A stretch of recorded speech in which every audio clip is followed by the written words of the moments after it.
Hello दोस्तों, स्वागत है आपका हमारे YouTube channel mission lecturer UK 2025 पर। तो दोस्तों, आज की क्लास में हम बात करेंगे प्रवक्ता हिंदी या एलटी हिंदी की प्रिपरेशन को लेकर। तो आज का हमारा टॉपिक काव्य शास्त्र पर आधारित है और ये काव्य शास्त्र पर आधारित एक बेहतरीन क्लास है जिसके अंतर्गत आपको एमसीक्यू क्वेश्चन देखने को मिल रहे हैं।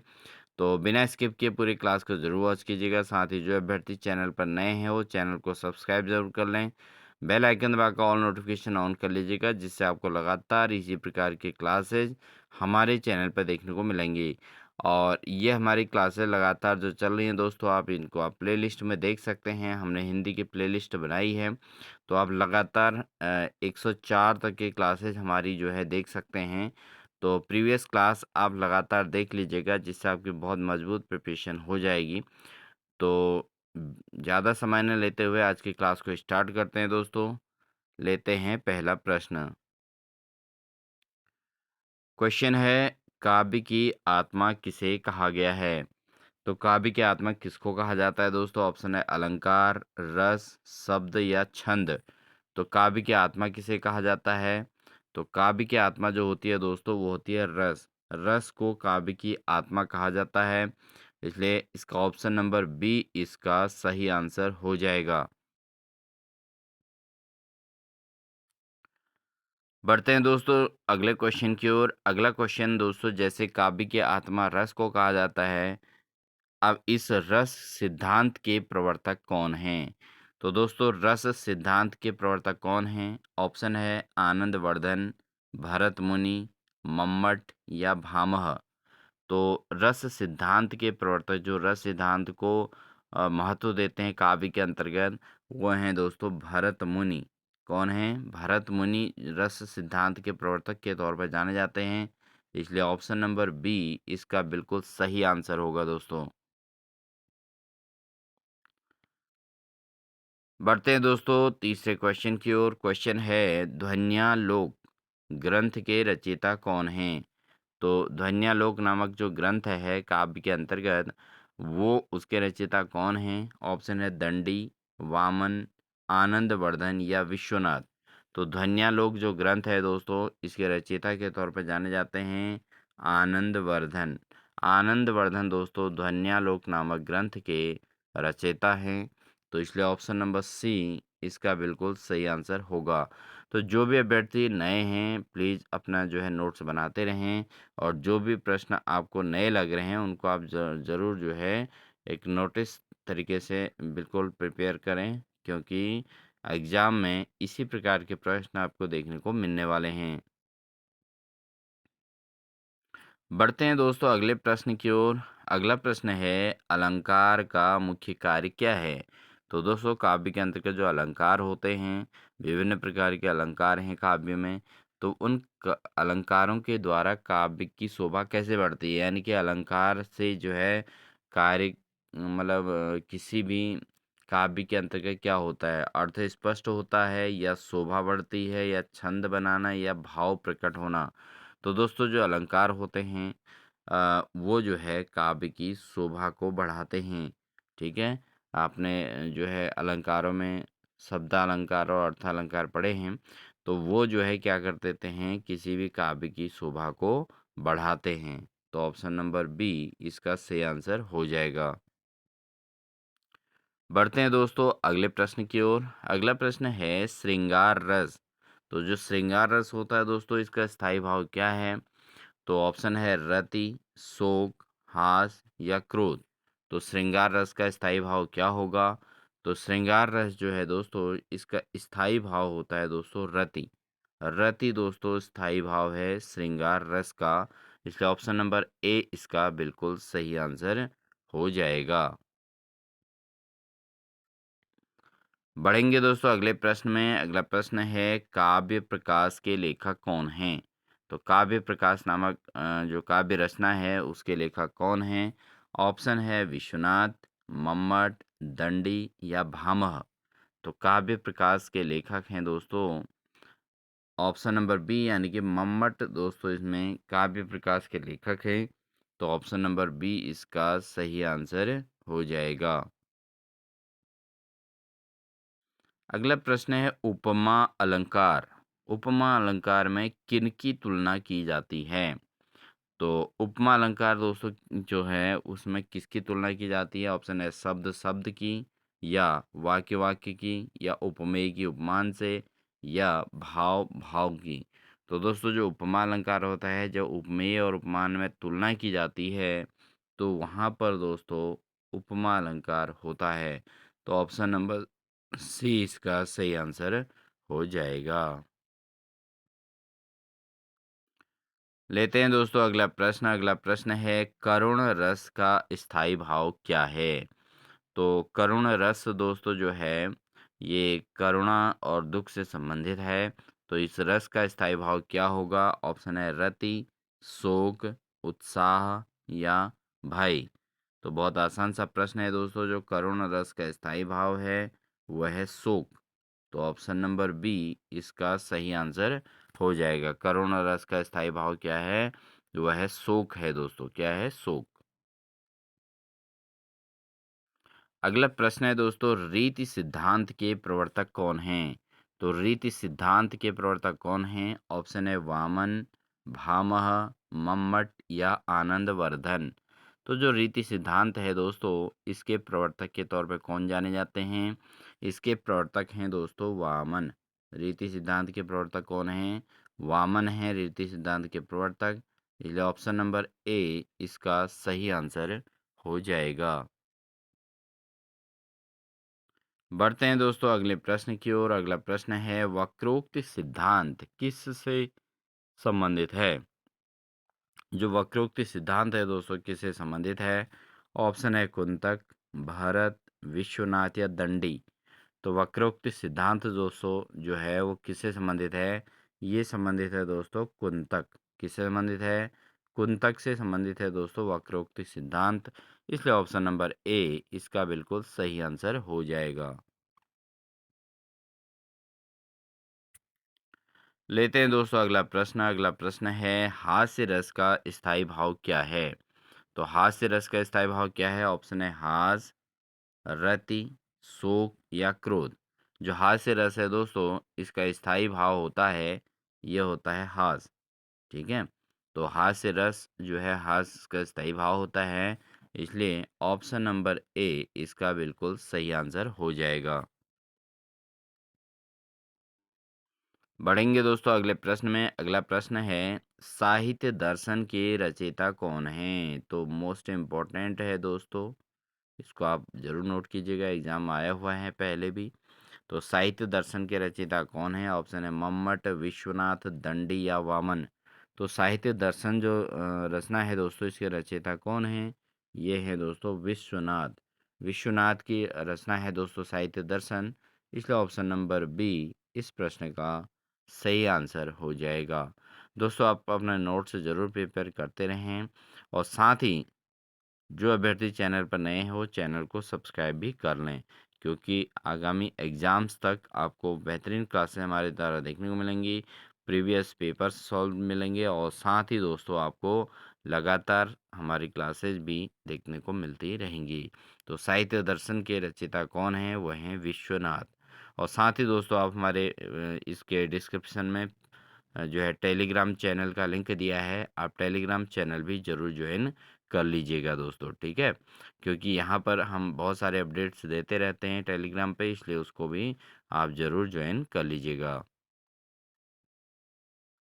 लेते हैं दोस्तों अगला प्रश्न। अगला प्रश्न हमारा वीर रस का स्थायी भाव क्या है?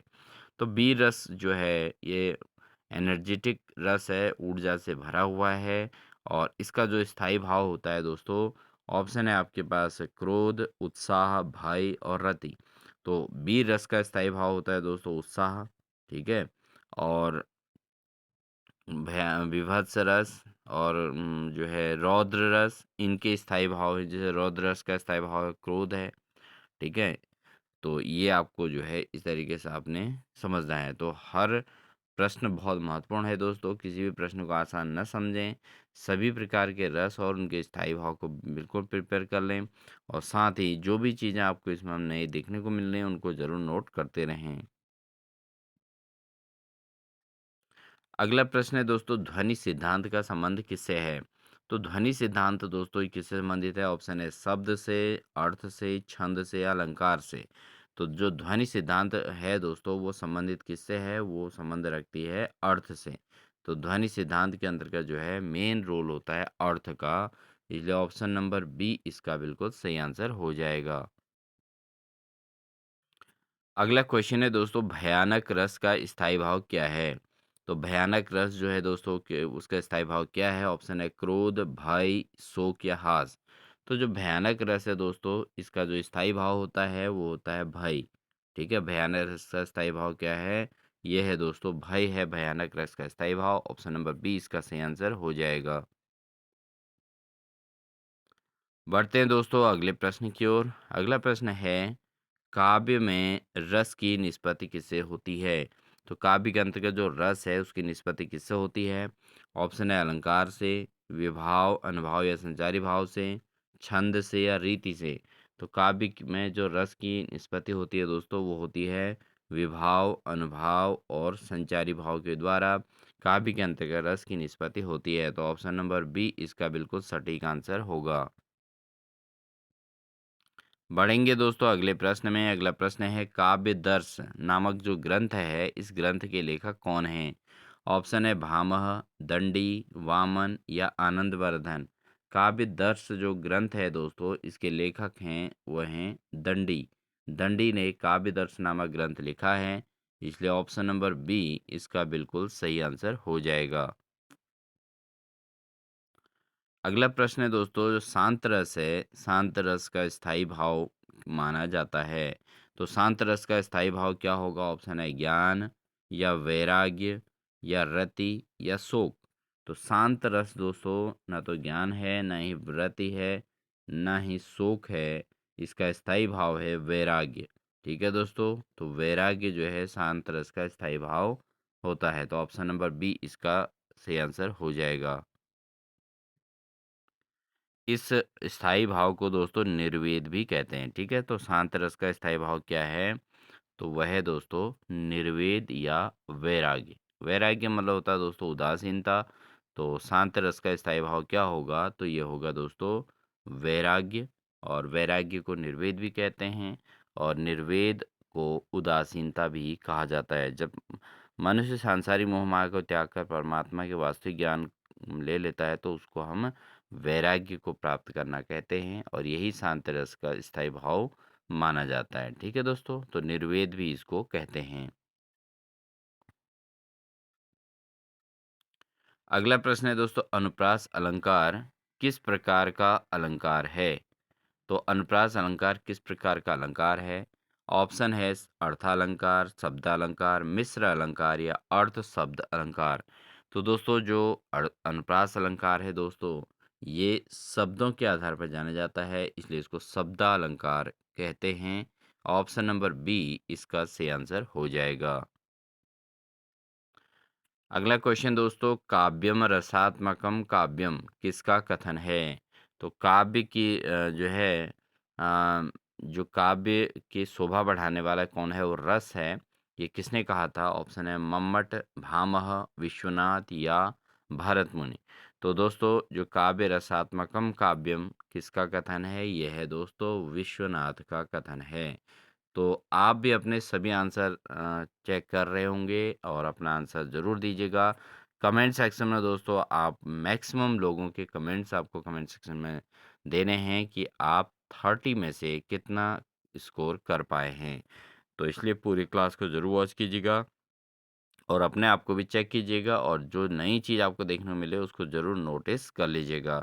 और प्लेलिस्ट से आप हमारी लगातार जो इससे प्रीवियस सारी क्लासेज हैं वो आप ज़रूर देख लीजिएगा। आपके प्रिपरेशन को मजबूती मिलने वाली है। अगला प्रश्न है दोस्तों, अद्भुत रस का स्थायी भाव क्या है? तो अद्भुत रस का स्थायी भाव क्या है? उसमें ऑप्शन है विस्मय, उत्साह, भय या रति। जो अद्भुत रस है दोस्तों इसका स्थायी भाव होता है दोस्तों विस्मय। विस्मय अद्भुत रस का स्थायी भाव है, इसलिए ऑप्शन नंबर ए इसका बिल्कुल सही आंसर हो जाएगा। लेते हैं दोस्तों अगला प्रश्न। प्रश्न है, अलंकार सिद्धांत के प्रमुख आचार्य कौन माने जाते हैं? तो अलंकार सिद्धांत को सबसे ज़्यादा महत्व जिस आचार्य ने दिया है उनका नाम बताना है। ऑप्शन है वामन, भामह, आनंदवर्धन या कुंतक। तो दोस्तों जो अलंकार सिद्धांत है इसके जो आचार्य माने जाते हैं वो हैं दोस्तों आचार्य भामन भामह। ठीक है, आचार्य वामन भी है, आचार्य आनंदवर्धन, आचार्य कुंतक। इन्होंने अलग अलग सिद्धांतों को महत्व दिया है, लेकिन अलंकार सिद्धांत को जो महत्व दिया है सबसे ज़्यादा वो दिया है भामह ने। और रस सिद्धांत के भी इसमें आचार्य हैं। ठीक है, तो ये चीज़ आप ध्यान दें, लेकिन अलंकार सिद्धांत को नोटिस कर लें कि भामह ने इस अलंकार सिद्धांत के आचार्य के रूप में माने जाते हैं। अगला प्रश्न है दोस्तों, रीति सिद्धांत में रीति का क्या अर्थ है? अब जो रीति सिद्धांत है दोस्तों हिंदी के अंतर्गत है, इसमें रीति का क्या अर्थ है? ऑप्शन है रस, शैली, अलंकार या अर्थ।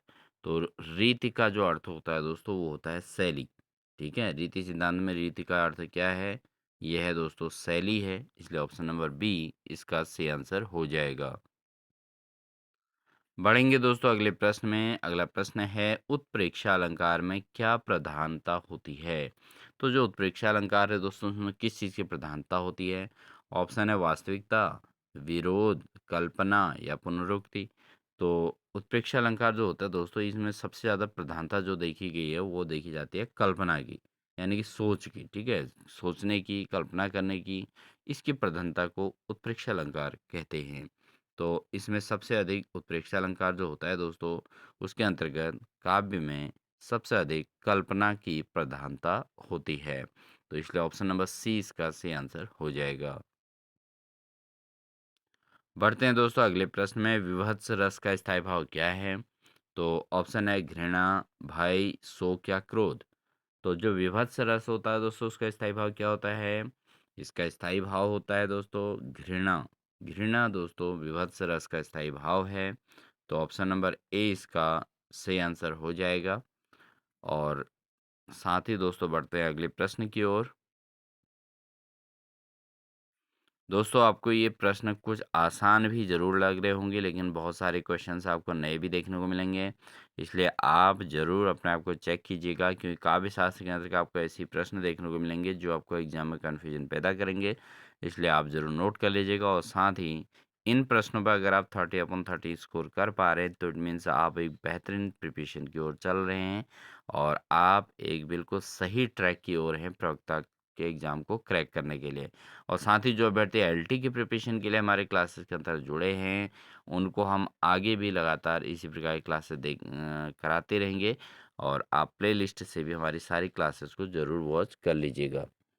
बढ़ते हैं अगले प्रश्न की ओर। ध्वनि सिद्धांत के अनुसार काव्य की आत्मा क्या है? तो जो ध्वनि सिद्धांत होती है उसके अकॉर्डिंग काव्य की आत्मा क्या है? अलंकार, रस, ध्वनि या छंद।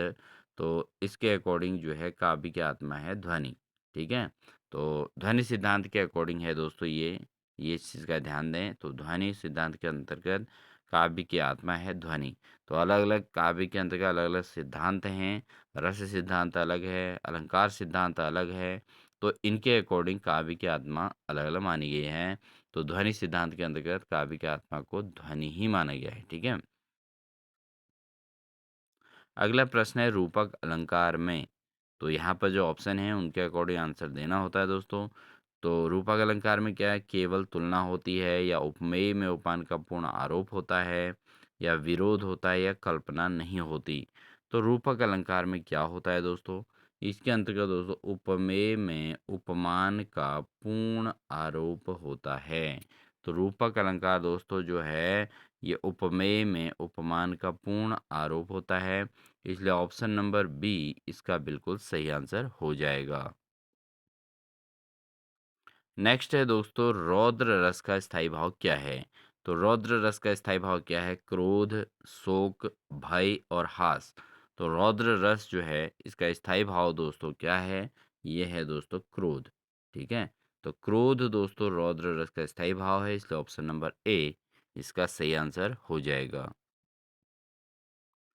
लेते हैं दोस्तों अगला प्रश्न, छंद शास्त्र का संबंध किससे है? तो जो छंद शास्त्र होता है दोस्तों इसका संबंध किससे है? ऑप्शन है शब्द से, लय और मात्रा से, अलंकार से या रस से। तो छंद शास्त्र जो है इसका संबंध दोस्तों वह है लय और मात्रा से। किससे है? लय और मात्रा से इसका संबंध है, इसलिए ऑप्शन नंबर बी इसका सही आंसर हो जाएगा। अगला प्रश्न है दोस्तों, वक्रोक्त सिद्धांत में काव्य की आत्मा किसे माना गया है? तो वक्रोक्त सिद्धांत दोस्तों जो है इसके अंतर्गत काव्य की आत्मा किसे माना गया है? ऑप्शन है रस, अलंकार, वक्रता या ध्वनि। तो जो वक्रोक्त सिद्धांत है दोस्तों इसमें काव्य की आत्मा मानी गई है। अ, आपको चारों ऑप्शन दे दिए गए हैं और आप कमेंट सेक्शन में इसका सही आंसर ज़रूर दीजिएगा। उम्मीद है आप सभी कमेंट सेक्शन में इसका आंसर ज़रूर देंगे दोस्तों। और आप कितना स्कोर कर पा रहे हैं आउट ऑफ 30, ये भी आप कमेंट सेक्शन में ज़रूर दीजिएगा।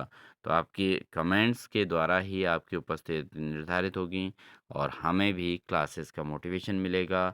ज़रूर आप कमेंट सेक्शन में अपने गुड विशेस देते रहेंगे और इन्हीं सभी उम्मीदों के साथ आप जो है अपनी तैयारी करते रहें। साथ ही हम भी आपके लिए एक बेहतरीन क्लास लगातार लाते रहेंगे और आपके प्रिपरेशन में काफ़ी हेल्प आपको देखने को मिलेगी। नेक्स्ट हमारी जो क्लास रहेगी वो बहुत ज़्यादा महत्वपूर्ण रहेगी दोस्तों, उसको भी आप ज़रूर वॉच कीजिएगा। इसलिए आप प्ले लिस्ट में जाके हमारे प्रीवियस क्लासेस को ज़रूर देख लीजिए और साथ ही आप चैनल पर नए हैं तो चैनल को सब्सक्राइब करके बेल आइकन दबाकर ऑल नोटिफिकेशन ऑन कीजिएगा, क्योंकि इसके बाद जो नेक्स्ट क्लास आने वाली है वो बहुत ज़्यादा महत्वपूर्ण है दोस्तों। उसमें आपको जो है कॉम्पिटिटिव लेवल बड़ा हाई लेवल का क्वेश्चन देखने को मिलने वाले हैं। तो बिना स्किप किए पूरे क्लासेस को ज़रूर देखते रहिएगा, जो भी नई चीज़ आपको मिले उनको नोट करते रहिएगा। एक बेहतरीन प्रिपरेशन के लिए बेहतरीन स्ट्रेटजी के साथ तैयारी ज़रूरी है दोस्तों। इसलिए आप जो है ये सारी चीज़ों को फॉलो करते रहिए और आपकी एग्ज़ाम ज़रूर जो है आप प्रवक्ता के एग्ज़ाम को ज़रूर क्रैक करेंगे। इन्हीं शुभकामनाओं के साथ मिलते हैं आपको नेक्स्ट क्लास में। तब तक के लिए दोस्तों wish you all the best.